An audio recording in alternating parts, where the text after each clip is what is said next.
Hello, this is James D'Annabelle, Technology and Learning Commons Librarian at Wilson College. In this video, I'm going to show you how to edit quiz settings within Canvas. Quiz questions will be in a separate video. So I'm already in Canvas, and I'm on my modules page inside of my course I used as a dummy course. And the way I got there was by clicking on Modules in the menu on the left. I have a sample quiz here I'm going to use to show you how to edit settings, so I click on that. Next, I click on Edit, and I'm going to change the title to say something like Unit 5 Exam. The words test, quiz, exam, final, it all means the same thing in Canvas. You're going to make a quiz regardless of how long, how many questions it is, or what it actually means in your course. Next, I'll use the Rich Content Editor to add instructions. I could say complete this exam by May 2nd.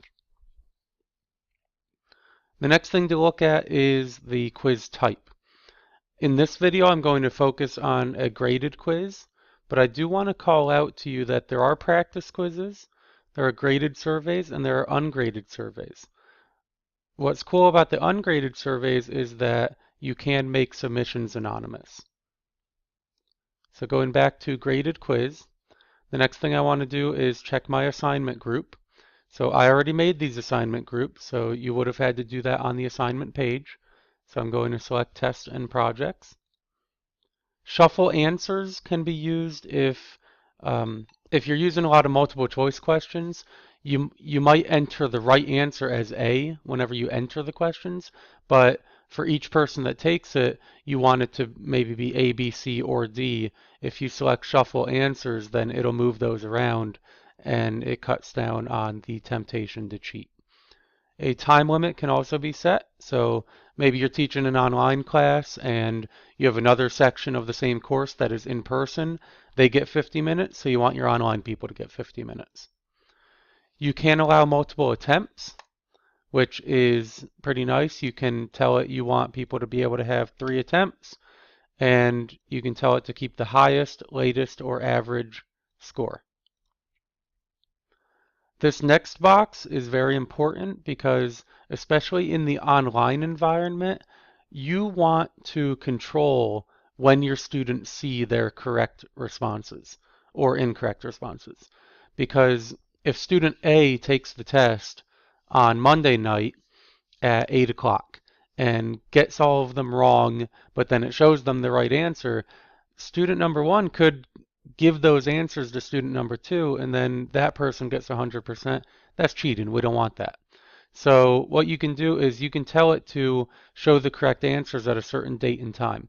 So in my instructions, I said complete this by May 2nd. So why don't I show them the correct answers on May 3rd, and they can, we can hide the correct answers whenever we'd like as well, which I don't see people using that as much. Showing one question at a time can be very useful for your students that need a distraction-free environment. If they're only seeing one question at a time, that means they're only focusing on one question at a time. You can require access code, so you could just use whatever password you'd like. Filtering IP addresses, I don't see many people at Wilson using that, but what you could do is if you want people to absolutely take the exam on campus, you could get the IP range from IT, put in those IP addresses, and that way it's only accessible from on campus. You can assign the quiz to sections, groups, whatever you want to do, but you need to set those up ahead of time. And then again, this is due May 2nd, so I'm going to change that.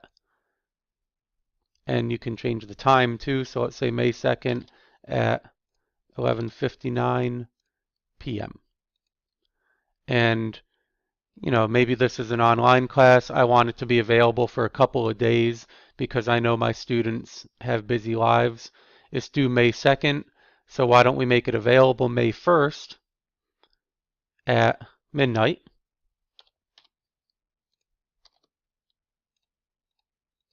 and I want it to be available through the end of May 2nd. So I'm going to make it available May 2nd up to 11:59 p.m. Next, I click Save and Publish. I want you to do that even if you haven't added your questions yet, because there's another setting that I want you to look at, but you can't see it until the quiz is published. So what I want you to see is the moderate this quiz setting that you can use. So I know a lot of professors have students with disabilities that may require more time, may require more attempts. You can do that however you want.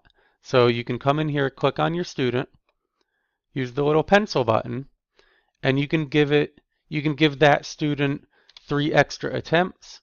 You can give that student 100 extra minutes and click save, and then just that student gets the accommodation that they're supposed to get. So next video we will look at how to add questions. So I'm going to go back to my Unit 5 exam, click edit again,